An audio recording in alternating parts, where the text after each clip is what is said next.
আজকের ভিডিওতে রয়েছে উড়িষ্যার দ্বিতীয় পুরী। ঠিকই শুনেছেন, দ্বিতীয় পুরী। আর কেনই বা তাকে বলা হয় দ্বিতীয় পুরী, সেটা কোথায় অবস্থিত আর কি কি দেখবেন, তার জন্য দেখতে হবে ভিডিওটা।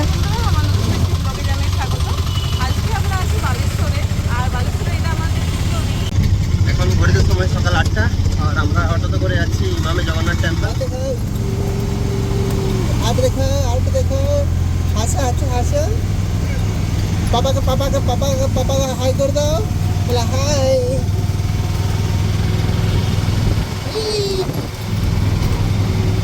কিন্তু দূরত্ব প্রায় 14 কিলোমিটার।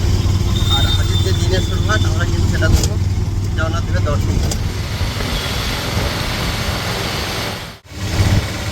আমরা পৌঁছে গেছি ইমামি জগন্নাথ দেব মন্দিরের একদম সামনে। এই হচ্ছে মন্দিরের গেট। আর এখানে কিন্তু পুজো সামগ্রী নেওয়ার জন্য ছোট্ট একটা দোকান আছে, সেখান থেকে নিয়ে নিয়েছি আমরা পুজো সামগ্রী। আমরা পৌঁছে গেছি ইমামি জগন্নাথ দেব মন্দিরে। আর মেয়েকে নিয়ে আমরা এবার প্রবেশ করবো দর্শন করার জন্য।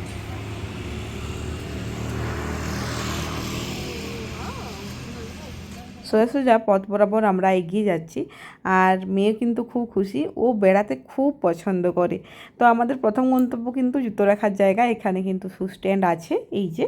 আর হাত ধোয়ারও জায়গা আছে, আমরা হাতও ধুয়ে নিয়েছি। এবার আমরা মূল মন্দিরে প্রবেশ করব। এই হচ্ছে প্রবেশদ্বার। তো অনেকটা কিন্তু এরিয়া, জায়গাটা অনেকটাই। চলুন ভিতরে প্রবেশ করে গেছি। এবার ভিতরটা আপনাদের ভালোভাবে দেখাবো। তবে আমার মেয়েকে যখনই বলছিলাম দাঁত বের করতে, ওর বাবা বলছে ক্যামেরাতে, আর ও তো দাঁতটা দেখাচ্ছে। এটা কিন্তু খুব মজার একটা ব্যাপার হচ্ছিল আমাদের সাথে।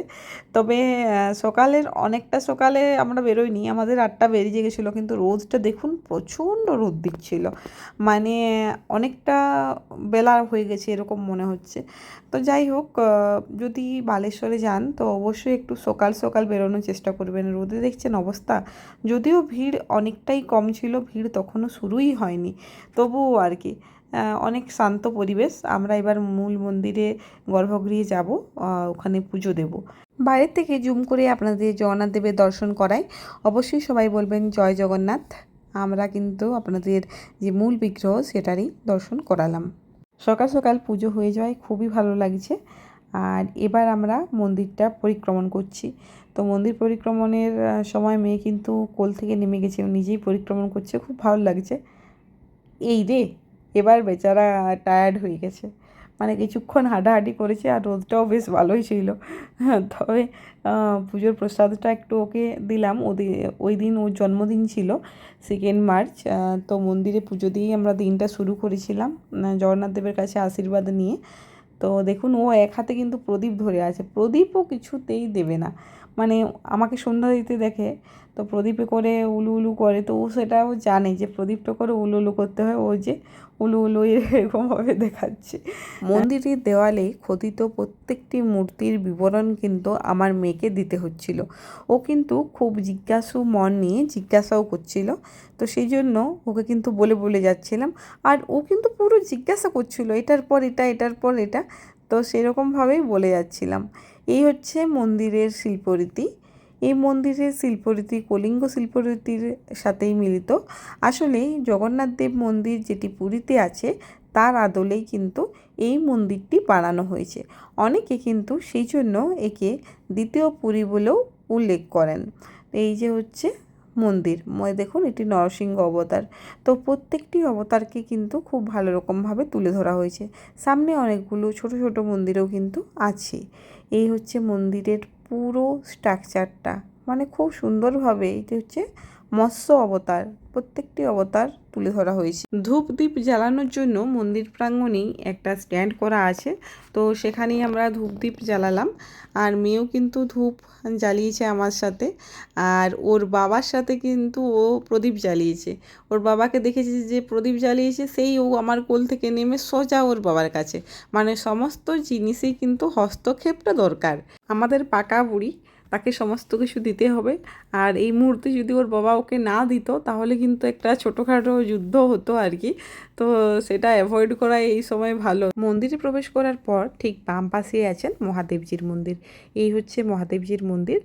আর এখানে চলুন আমরা মহাদেবজির দর্শন করি। সামনেই আছেন নন্দীজি, আর ভিতরেই আছেন কিন্তু মহাদেবজি। এই মন্দিরের পিছনেই রয়েছে আদি শক্তি মন্দির, যেটি হচ্ছে বিমলা দেবীর।